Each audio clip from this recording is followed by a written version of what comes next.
Graça e paz, amada igreja.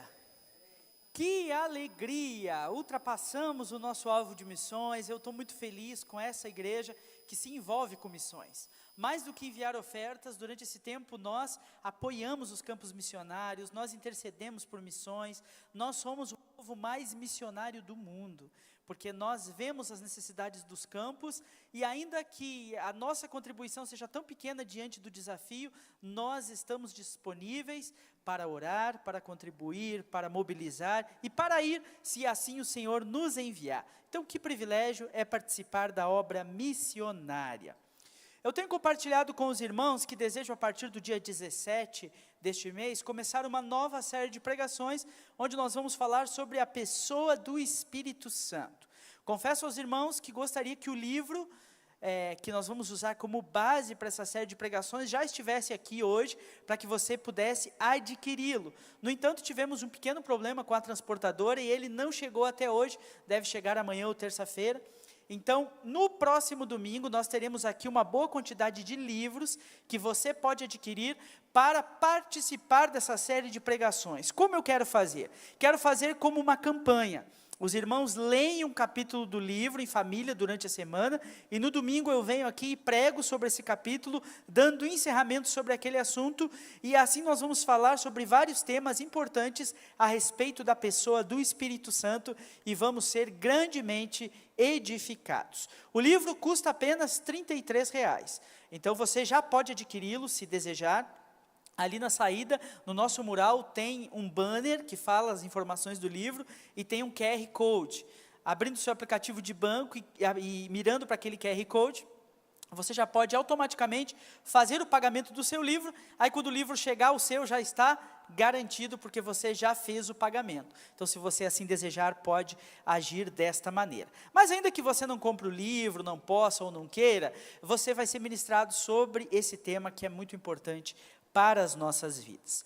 Mas até que comecemos essa nova série, tenho falado aos irmãos que vou trazer algumas mensagens avulsas. Confesso para os irmãos que não é muito do meu feitio trazer mensagens avulsas, né? Falar cada domingo sobre uma coisa diferente, aleatoriamente. Mas hoje e no próximo domingo eu trarei algumas mensagens nesse sentido para a edificação da igreja. E o tema que nós vamos tratar hoje é: amar é também corrigir. Você já percebeu como nós vivemos numa sociedade onde as pessoas estão hipersensíveis? Às vezes conversamos com as pessoas e elas estão sofrendo dores profundas na alma, estão assim muito tristes, muito abaladas, e nós perguntamos a elas o que elas estão enfrentando, que está deixando elas tão abaladas, e elas nos falam sobre coisas tão supérfluas, tão superficiais, que nós nos assustamos com a sua resposta. E dentro de nós pensamos assim: como é possível que alguém esteja tão abalado por causa de algo tão pequeno, algo tão corriqueiro, algo que faz parte da vida de todas as pessoas? Mas a verdade é que nós temos vivido um tempo onde as pessoas estão hipersensíveis, e dependendo do que você falar, a pessoa já se ofende, dependendo da forma como você lida, as pessoas já se ressentem, e nós temos dificuldade para trabalhar algo que é importante no desenvolvimento da vida e do caráter de qualquer pessoa, que é as correções.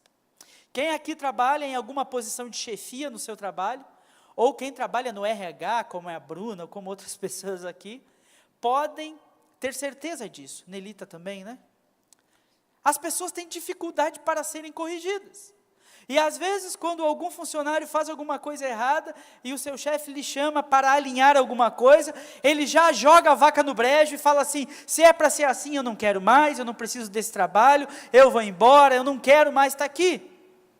Dificuldade de ouvir o contraditório, dificuldade de aparar as arestas, dificuldade de entender que na vida todos nós cometemos erros, e que quando cometemos erros precisamos ser corrigidos. Não é diferente na vida da igreja, porque existem muitas pessoas que cometem erros na vida da igreja. E muitas vezes, quando irmãos mais experientes, líderes dos ministérios, os pastores da igreja, ou até eu mesmo, que sou o pastor principal da igreja, nos aproximamos dessa pessoa para lhe dar uma palavra, no objetivo de ajudá-la dentro dessa dificuldade que ela está tendo, existem pessoas que estão extremamente reativas. E é quase como se elas nos dissessem assim: não se meta na minha vida, é cada um por si e Deus por todos. E nós nos assustamos com isso, porque a palavra do Senhor nos garante que nós somos um só corpo em Cristo, e se o menor dos membros sofre, o que diz a Bíblia? Todo o corpo sofre. E se alguém comete um erro, isso acaba afetando todo o corpo. E nós temos a missão bíblica de corrigirmos uns aos outros, de aplicarmos disciplina um na vida dos outros, de cuidarmos uns dos outros para que nós não nos desviemos da palavra de Deus. Então é necessário que num tempo como esse que nós vivemos, de hipersensibilidade, um tempo de individualismo, de pessoas muito hedonistas, que pensam só nos seus próprios sentimentos e prazeres, é urgente que nós abramos nosso coração para a possibilidade de estarmos errados. E que nós possamos nos desarmar dessa armadura toda que nós montamos ao nosso redor, e entender que às vezes quem nos dá uma palavra, às vezes quem tenta nos ajudar em algum ponto, às vezes quem nos corrige, até mesmo com um pouquinho de dureza às vezes, está querendo o nosso bem, o nosso crescimento, o nosso desenvolvimento. E nós precisamos então abrir o nosso coração para o tratamento que Deus faz em nossa vida, através da sua igreja, através dos nossos líderes, através de pessoas que Ele coloca ao nosso lado para nos ajudar. Algo semelhante estava acontecendo à igreja que ficava na cidade de Tessalônica. Uma igreja que Paulo fundou em sua segunda viagem missionária, ficando naquela cidade apenas por uma semana, pregando o evangelho nas sinagogas e levantando um grupo de cristãos que pudessem crer no nome de Jesus, que formaram uma igreja naquele lugar.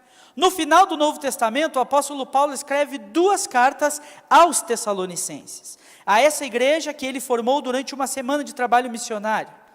E nessas cartas o apóstolo Paulo precisa trabalhar algo muito sério. Alguns irmãos daquela igreja estavam morrendo, e eles não estavam entendendo para onde aquelas pessoas estavam indo, porque na visão dos cristãos do primeiro século, Jesus voltaria enquanto eles ainda estivessem em vida. E eles então, ao verem os membros da igreja morrendo, eles se assustavam e pensavam: nossa, como que algum de nós morreu e Jesus ainda não voltou? Como pode ser isso?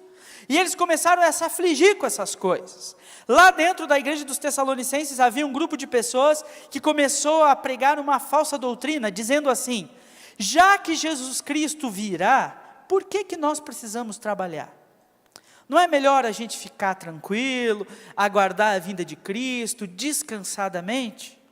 E o apóstolo Paulo, então, quando escreve cartas aos Tessalonicenses, ele corrige esses pensamentos errados, dizendo que aqueles que morreram já estão com o Senhor, e que quando Jesus Cristo voltar, eles ressuscitarão antes de nós, ressuscitarão primeiro. O apóstolo Paulo vem corrigindo o erro daqueles que não queriam trabalhar com uma palavra dura. Ele diz: aquele que não trabalha, que também não coma. Sejam trabalhadores, façam a parte de vocês. O fato de Jesus Cristo voltar não quer dizer que vocês precisam viver dissolutamente. Então perceba que o apóstolo Paulo trabalha a correção na vida dessa igreja, e que ele também orienta essa igreja, no texto que escreve a eles, que eles precisavam aprender a corrigir uns aos outros, que eles precisavam aprender a trabalhar a disciplina um na vida dos outros, para que esses pecados, para que esses olhares errados, para que essas falsas doutrinas não tivessem espaço no meio da igreja. Por isso eu quero convidá-lo a ler 2 versículos da primeira carta de Paulo aos Tessalonicenses, aqueles que estão no capítulo 5, dos versos 14 e 15. Primeira carta de Paulo aos Tessalonicenses, capítulo 5, 14 a 15.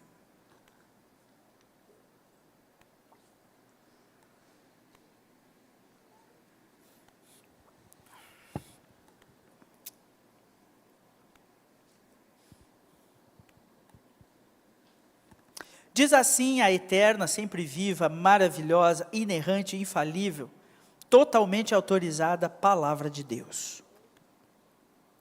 Irmãos, pedimos que advirtam os indisciplinados, encorajem os desanimados, ajudem os fracos e sejam pacientes com todos. Cuidem que ninguém retribua o mal com o mal, mas procurem sempre fazer o bem uns aos outros e a todos. Amém? Perceba que aqui o apóstolo Paulo está orientando essa igreja a como lidar com as diversidades de problemas que podem acontecer no meio de uma igreja. E aqui ele cita algumas questões que são familiares à nossa vida, dizendo: vocês precisam aprender a encorajar, disciplinar, ajudar uns aos outros. É bem verdade que na época em que esse texto foi escrito, a maioria das igrejas não tinham pastores de tempo integral, como as igrejas têm hoje. Então as igrejas se reuniam como grupo de crentes e os pastores eram volantes, eles eram missionários e passavam de igreja em igreja, onde ficavam por um tempo e depois partiam para outra igreja. Então, dentro dessa dinâmica, as igrejas tinham que lidar com as suas dificuldades sozinhas e tinham que aprender a exercer disciplina de forma equânime. Então, isso é a primeira coisa que esse texto nos ensina. Que a disciplina, a correção na vida da igreja é uma tarefa de todos nós. Então agora eu vou desafiar você à humildade. Olha aí para quem está perto de você e diga assim: me corrija se preciso.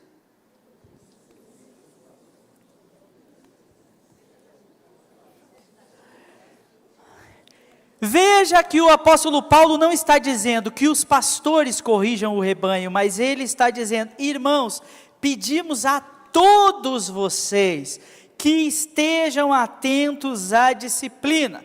Você já imaginou se o pastor tivesse que estar atento a todas as dificuldades, limitações, problemas, erros doutrinários, questões que acontecem dentro da igreja? O pastor não dá conta de resolver tanta coisa. É por isso que na igreja Deus colocou pessoas maduras, pessoas que têm posições de confiança dentro do rebanho e que podem ser esses que vão instruir uns aos outros.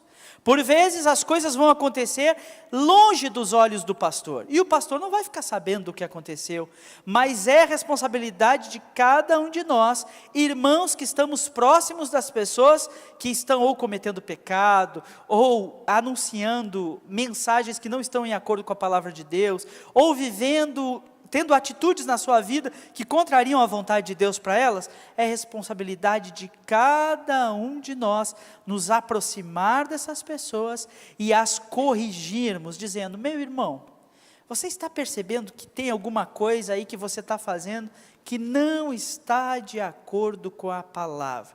E se nós temos humildade para sermos corrigidos, nós vamos ouvir com atenção e vamos fazer uma leitura, se aquilo que nós estamos vivendo não está de fato contrariando a palavra.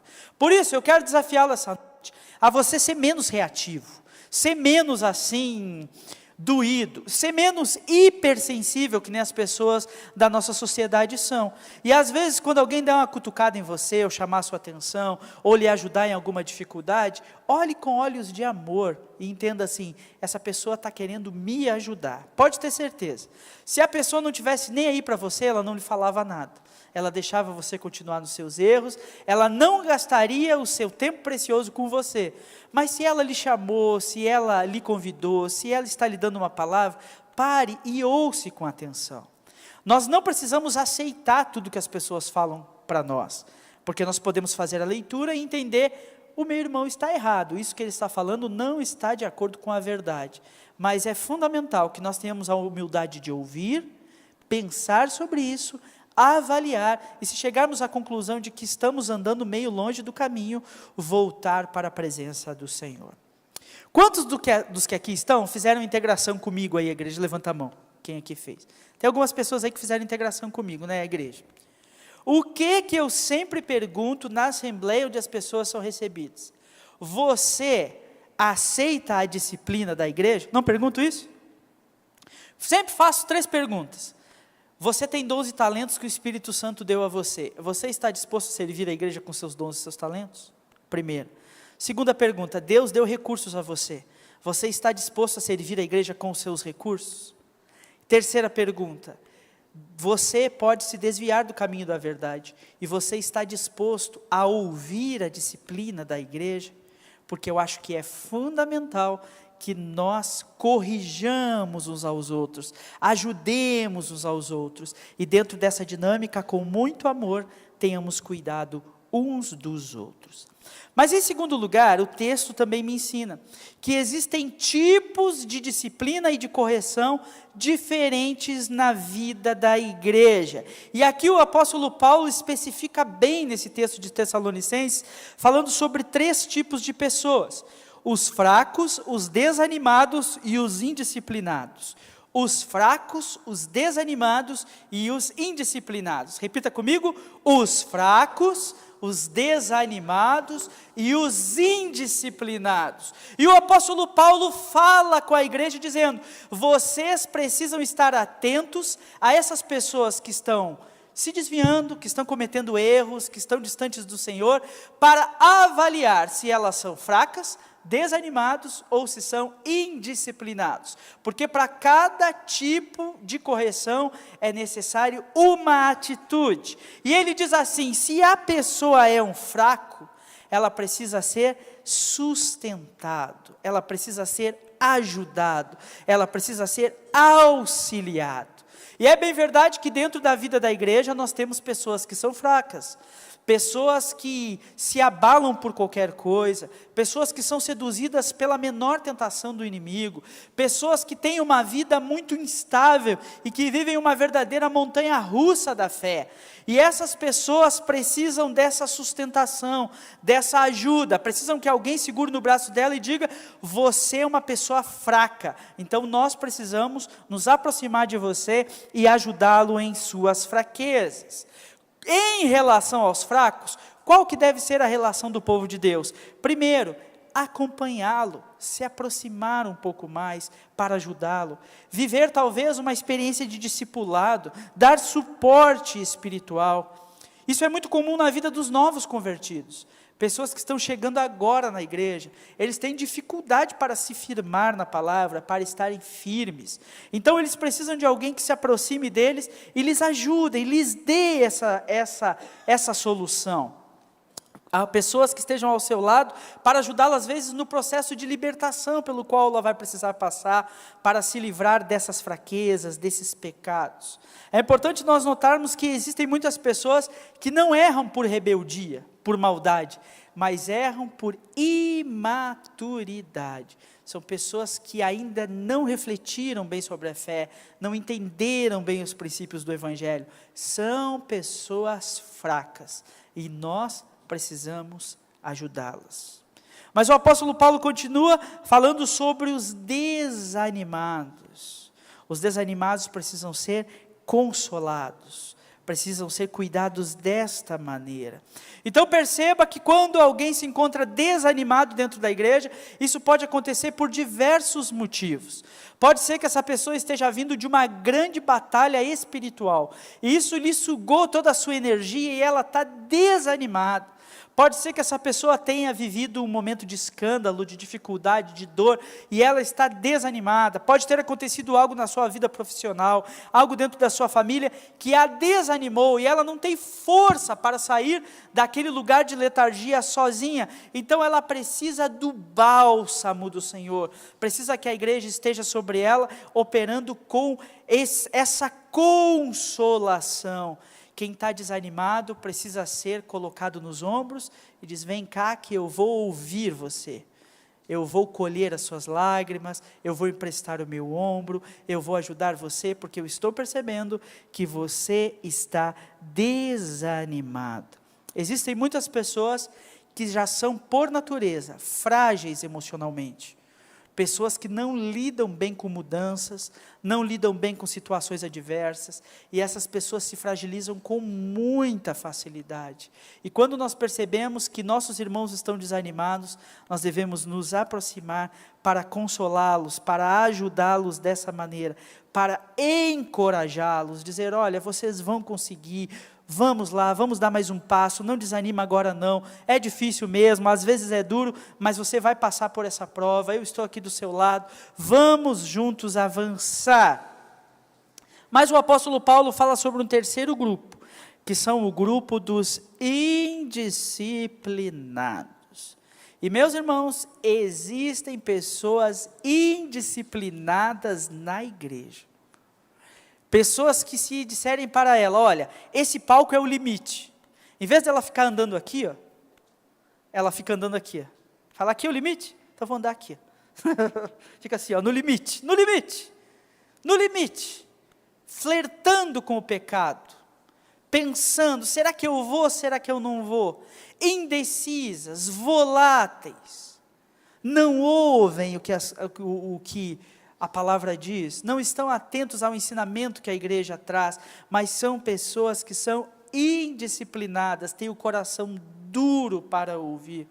E como é triste, meus irmãos, quando isso acontece dentro da igreja, pessoas que se deixam seduzir pelo pecado, ouvem a voz maldosa do inimigo nos seus ouvidos e acabam se tornando instrumentos do inimigo para prejudicar a vida da igreja. Às vezes, através do que falam, através da forma como se comportam, às vezes através do testemunho que dão lá fora, acabam atrapalhando o bom viver da igreja. E quando existem pessoas indisciplinadas, o texto diz que elas precisam ser exortadas, admoestadas, elas precisam ouvir um bom sermão. É necessário que alguém chame ela e diga assim, esse jeito que você está vivendo, não é jeito para crente viver. É importante que alguém pegue no pé dela e diga, ei, acorda cara, você está fora da visão, você está fora do que é o correto. Por isso é importante que haja esse discernimento, para que os indisciplinados possam ser corrigidos.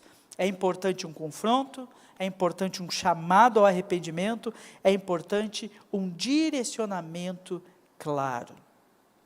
Uma das piores coisas que um pai pode fazer com um filho é negar a ele a disciplina. E uma das piores coisas que o líder de uma igreja, ou que os líderes da igreja podem fazer, é negar disciplina às pessoas da igreja que são indisciplinados. Quem é indisciplinado precisa mudar a sua mente, para que não dê mau testemunho de Cristo. E o apóstolo Paulo ainda coloca um quarto grupo aqui, né? Então a gente tem aí o grupo dos fracos, dos desanimados, dos indisciplinados, e tem um quarto grupo aí que é o grupo de todos. E aqui está a chave do apóstolo Paulo. Tenham paciência com todos.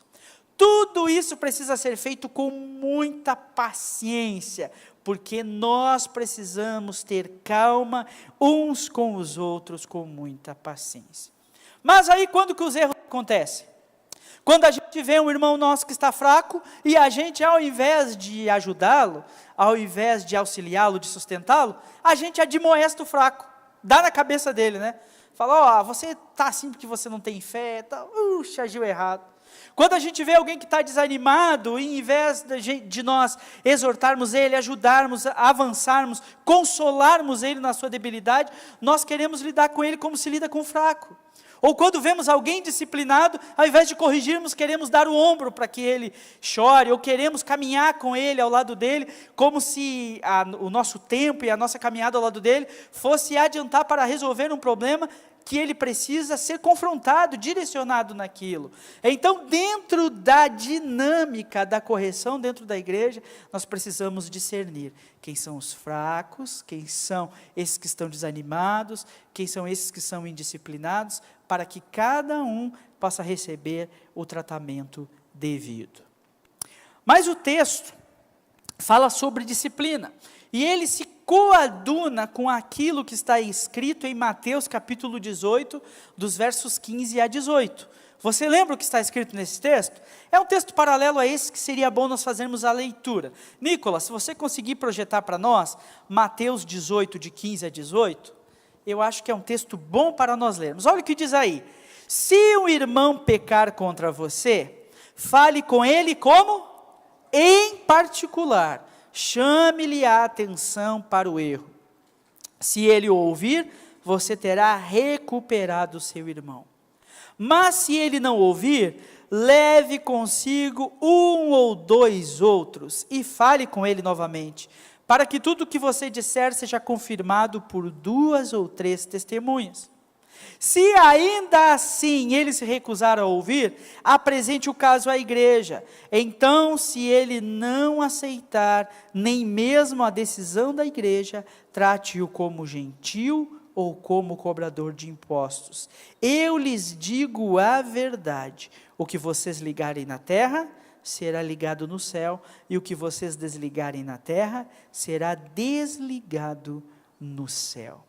Então veja que esse texto de Mateus nos fala como devemos aplicar a disciplina dentro da vida da igreja. Qual o primeiro passo da disciplina?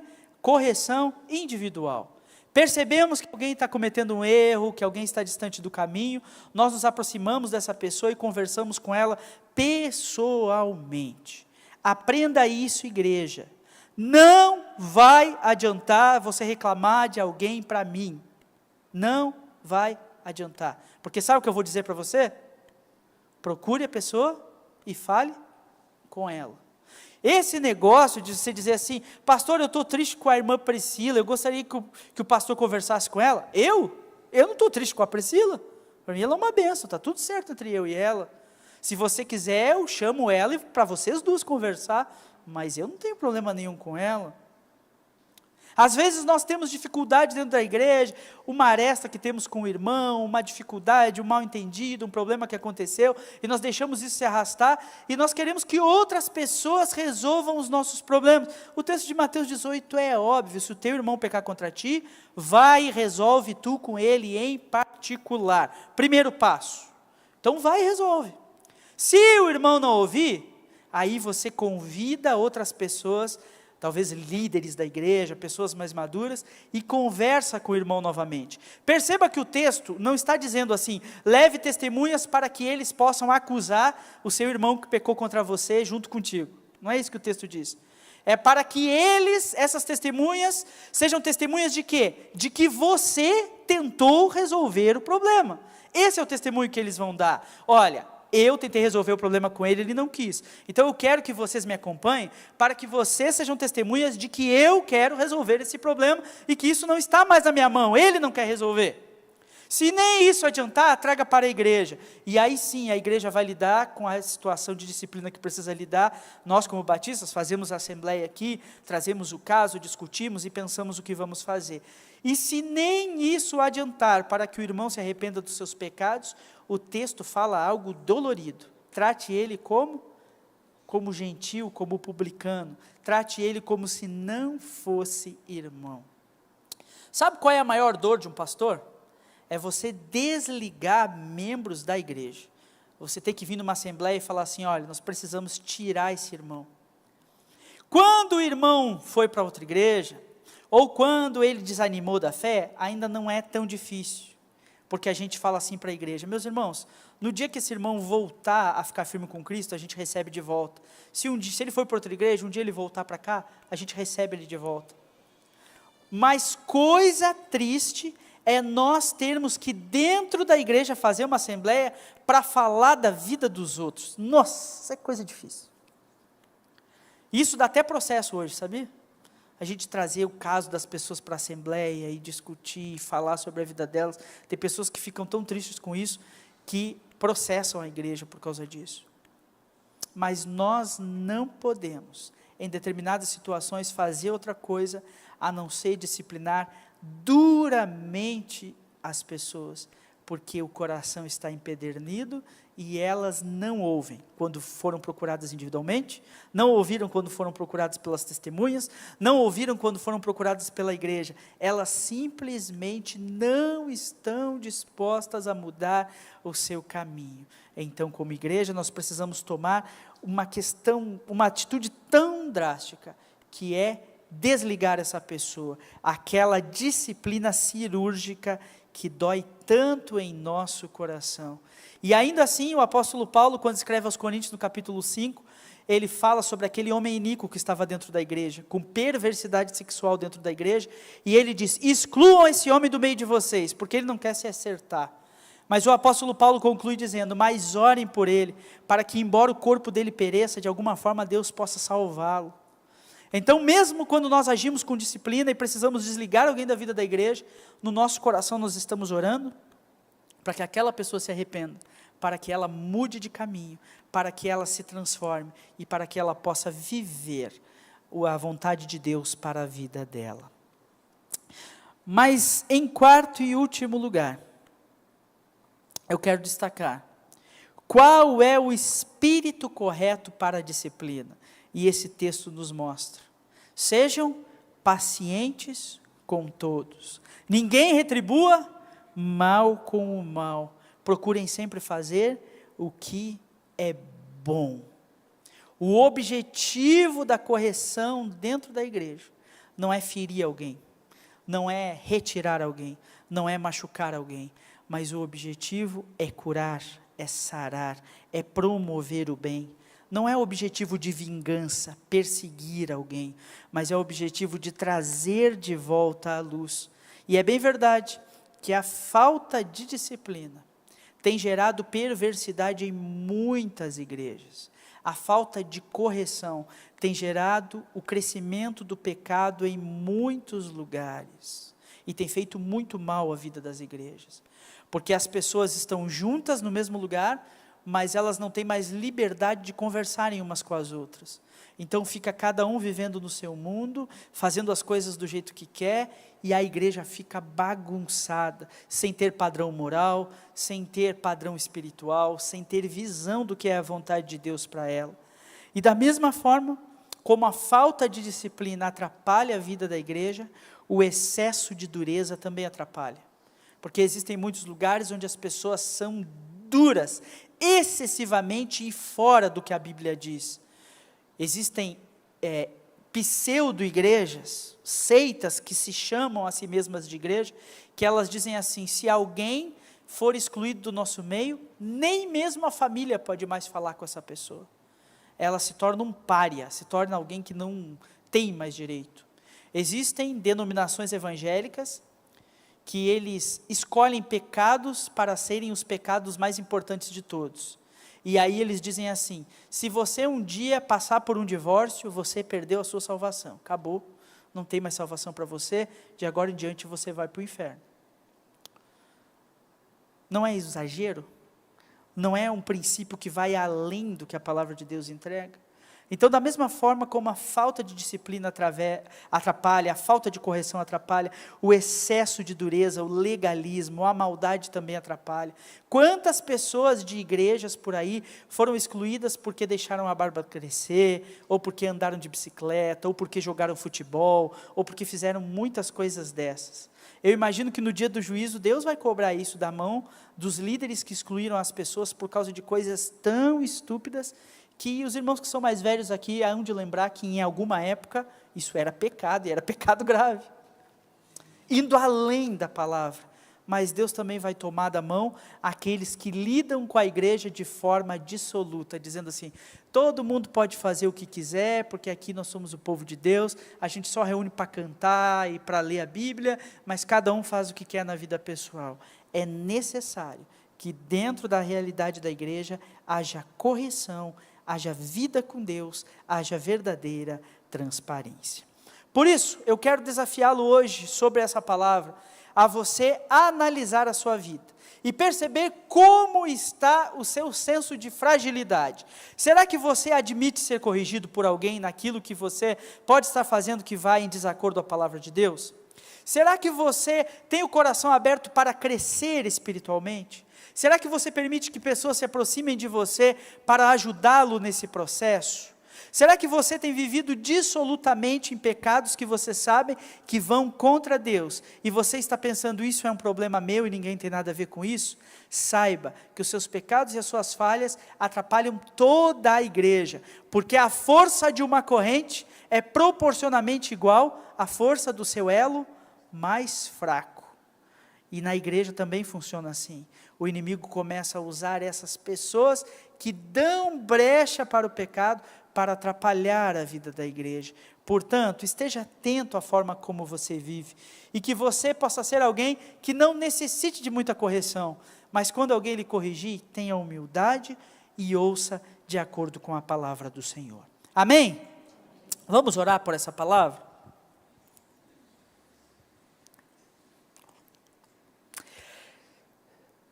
Nosso Deus, nós queremos te agradecer pela tua palavra que vem ao encontro dos nossos corações esta noite. Obrigado, Jesus, porque a tua palavra, ela é luz para nós, e ela vem para nos corrigir dos nossos erros. O apóstolo Paulo, escrevendo aos Tessalonicenses, deixou orientação para nós, sobre como a correção deve ser operada. O próprio Senhor Jesus, falando em Mateus 18, também deixou para nós a forma de exercer disciplina na igreja. Senhor, essa noite, diante da tua palavra, nós queremos assumir um compromisso de viver os princípios da tua palavra. E se em qualquer um de nós, a começar por mim, e todos os demais pastores dessa igreja, e os irmãos daqui, se em nós houver algo em desacordo com a tua palavra, nos dá espírito humilde para aceitarmos a correção. Nos ensina a te obedecer, nos ensina a andar em santidade. Perdoa-nos, Senhor, quando nós estamos fracos. Manda pessoas que possam nos consolar, nos levantar, nos ajudar. Perdoa-nos, Senhor, quando estamos desanimados. Que haja sempre irmãos ao nosso lado para segurar o nosso braço e nos ajudar nesse momento. E não permita, Senhor, que nós sejamos rebeldes, indisciplinados. E que se algum de nós se encontrar nessa posição em algum momento, nos ajuda a receber com mansidão a admoestação da tua igreja. E sobretudo pedimos, Deus, nos ensina a sermos pacientes uns com os outros, a vivermos em amor uns com os outros, que não haja nunca o desejo de retribuir mal com o mal em nossos corações, mas que possamos fazer o bem para a honra e glória do teu nome. Oramos assim, no nome de Jesus. Amém. Amém, queridos, que Deus os abençoe.